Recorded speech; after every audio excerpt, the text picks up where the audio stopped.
I was suddenly taken to my in-laws' house. There, all the relatives summoned by my husband were gathered. My husband announced with a triumphant smile, "The reason I gathered everyone here today is none other than to let everyone know about my wife's betrayal." Huh? The sudden words left our relatives and in-laws astonished. I, holding our daughter close, couldn't help but stare at my husband in disbelief. My husband carefully took out a certain piece of paper and spread it on the table. It was a DNA test report with our daughter's name written on it. In the middle, there were words denying any paternal relationship. "This is it. The result of the DNA test shows that the daughter here is not my child. This proves my wife's infidelity." Excitedly, my husband elaborated. With a puzzled look, my mother-in-law asked, What? What does this mean?" Unable to hold back, I burst into laughter. As I laughed loudly, the relatives looked startled. "Why are you laughing? Do you intend to just brush this off?" In response to my husband's stern questioning, I maintained a composed expression. "But you investigated your mistress's child, didn't you?" Huh?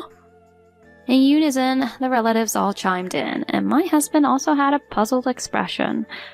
That's when I told everyone the truth. My name is Nancy Harris, and I'm a 33-year-old housewife. I had originally worked very hard in a career track position for a large company. My income was higher than others my age, but the job came with significant responsibility and was quite demanding. As time passed while I worked, my 30s were approaching. At that time, I didn't have a boyfriend. Are you not getting married? It's better to have children early, my parents started saying, making me anxious, so I registered with a matchmaking agency. That's when I was introduced to Thomas, who would later become my husband. Thomas was the same age as me and worked as a physical therapist. His income was average, but he worked at a large rehabilitation facility, so combined with my income, we could expect a stable life. "Now see, you're what they call a career woman, right? I've never had a corporate job, so I don't know, but I think it's really cool."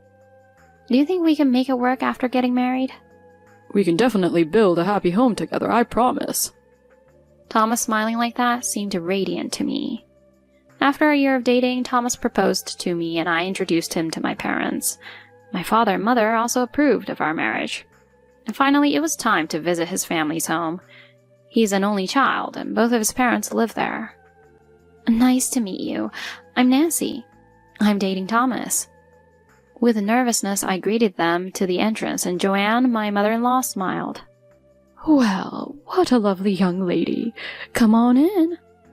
Such a warm attitude from my mother-in-law made me feel relieved. Eugene, my father-in-law, tells me as he greets me, "Now see, Thomas is lucky to have you. He's not the best son, but I'm counting on you." "Oh, Dad. Likewise, I'm looking forward to getting to know you." My mother-in-law also smiled at me the whole time, and the occasion ended peacefully.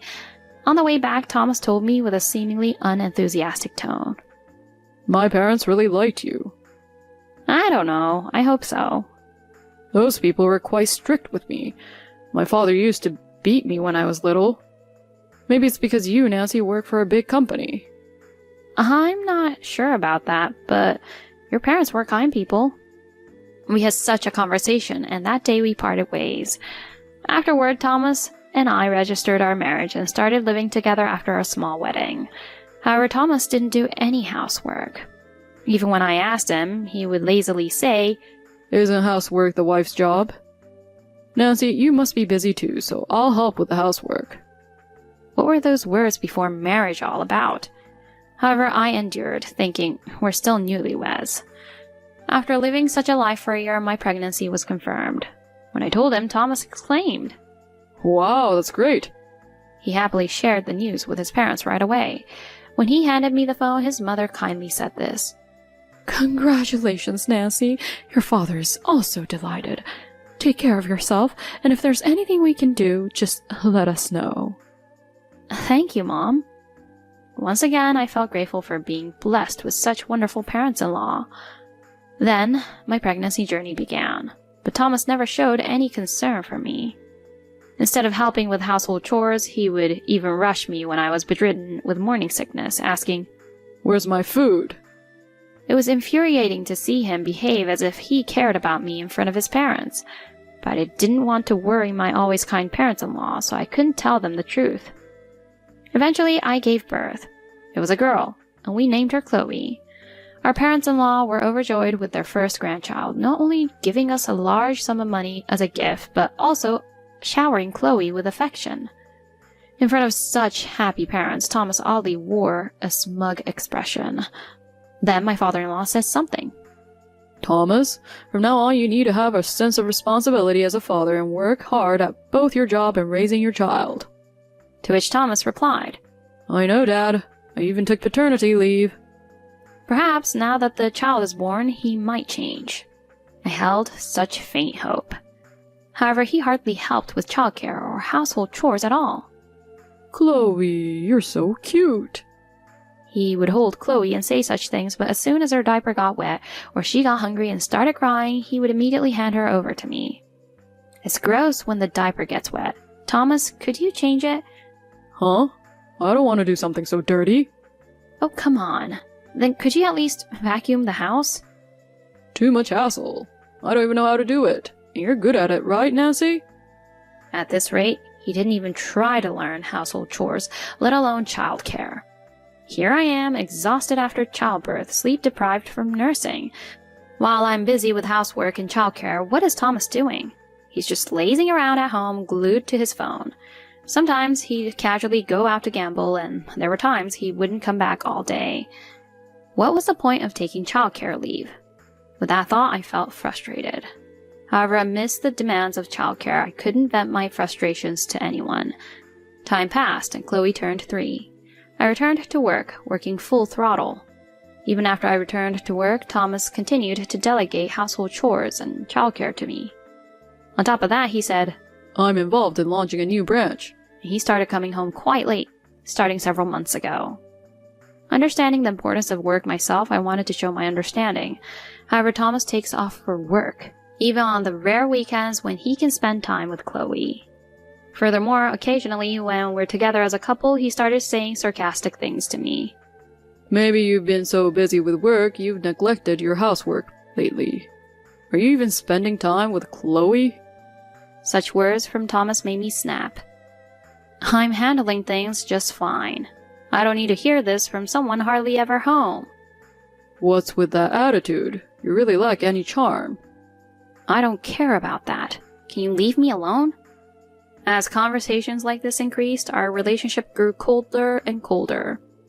One day I was about to put the clothes Thomas had strewn about into the washing machine. A faint, sweet fragrance drifted through the air. What's this? The smell of perfume? Meanwhile, Thomas was fast asleep, snoring loudly. It was then that I first began to suspect my husband. I agonized over it for a while. Could it be that he's lying about work and seeing another woman? But would he really do that with Chloe and me here? Feeling frustrated and realizing that nothing would begin if I just let it be, I decided to ask a detective agency to investigate Thomas. One day, a month later, I nervously opened the results received from the detective agency. The results were damning. It turned out Thomas was cheating with a coworker. Cheating despite having a family? Absolutely unforgivable. Clenching my fists, I flipped through the investigation results and found something interesting. There were some interesting things written there. Seeing that, I couldn't help but smirk. A few days later, he didn't come home until we were asleep that night either. I put Chloe to bed and fell asleep right next to her. But in the middle of the night, I suddenly woke up. When I slowly opened my eyes in the darkness, I saw Thomas doing something as if looming over Chloe. I suppressed my pounding heart and firmly burned the scene into my mind. Soon, Thomas moved away from Chloe and headed to the living room. After about 10 minutes, he returned and started pretending to sleep in his own bed. I seized the opportunity and did something in the living room. A month after that night, Thomas suddenly exclaimed, "We're going to my parents' house today for a family gathering." I was flustered by the sudden announcement, and he hurried me, saying, Hurry up.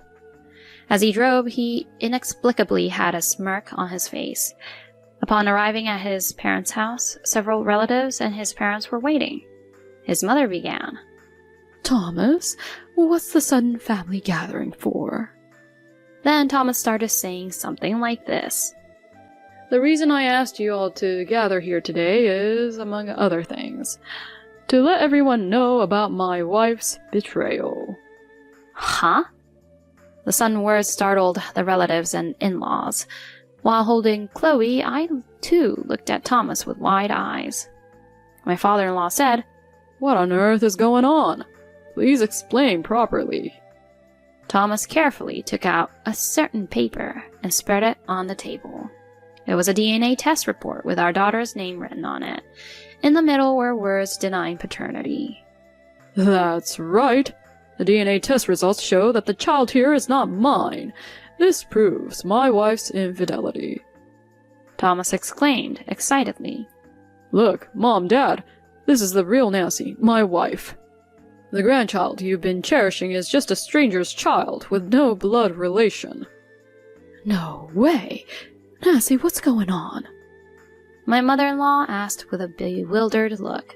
I couldn't hold back and burst into laughter.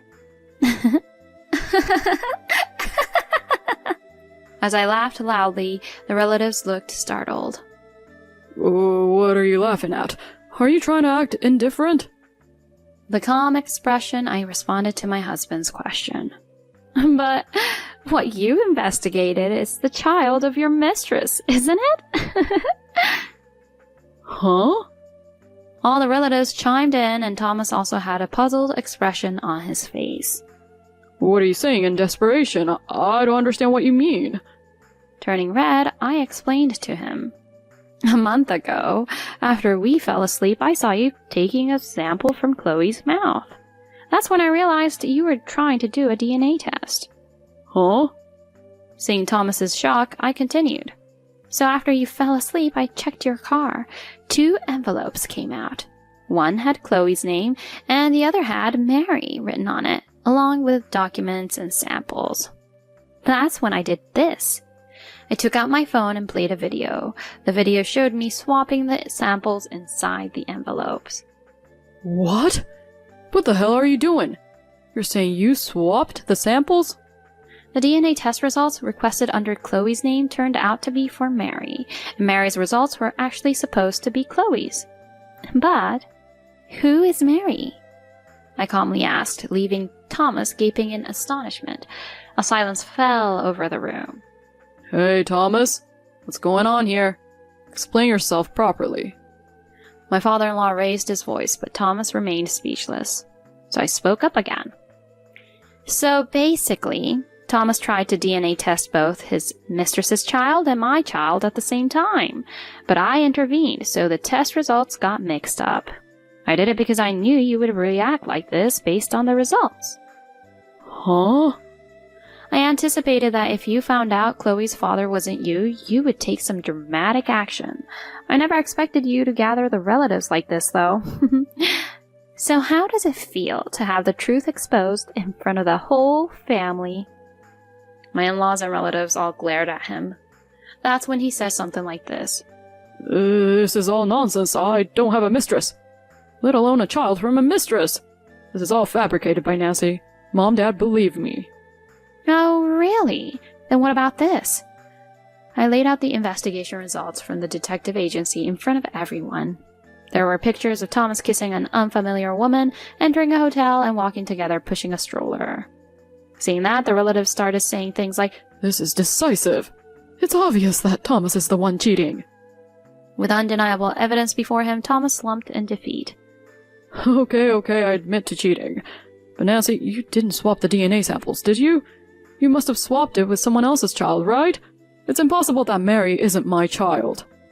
Unfortunately, it seems the child you thought was your mistress's is actually a stranger with no blood relation to you. This is the investigation report from the detective agency. Thomas skimmed through it. It stated the fact that Thomas's mistress had been with multiple men. This is a lie. This can't be true. She says she loved me. Thomas began to shed large tears.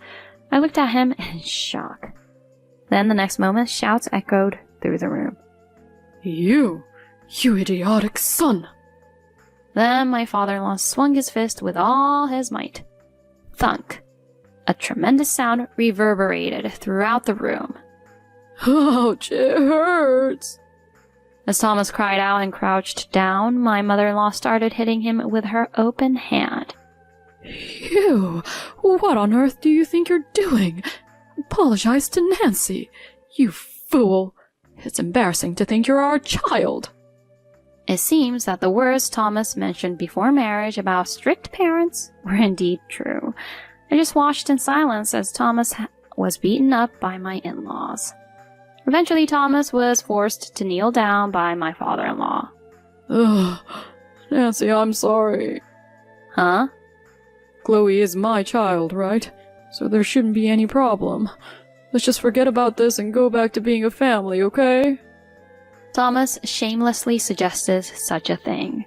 Before I could respond, my father-in-law delivered another powerful punch. Seeing Thomas stagger from the below, I snapped at him. Who would want to continue being a family with you, you idiot? We're getting a divorce.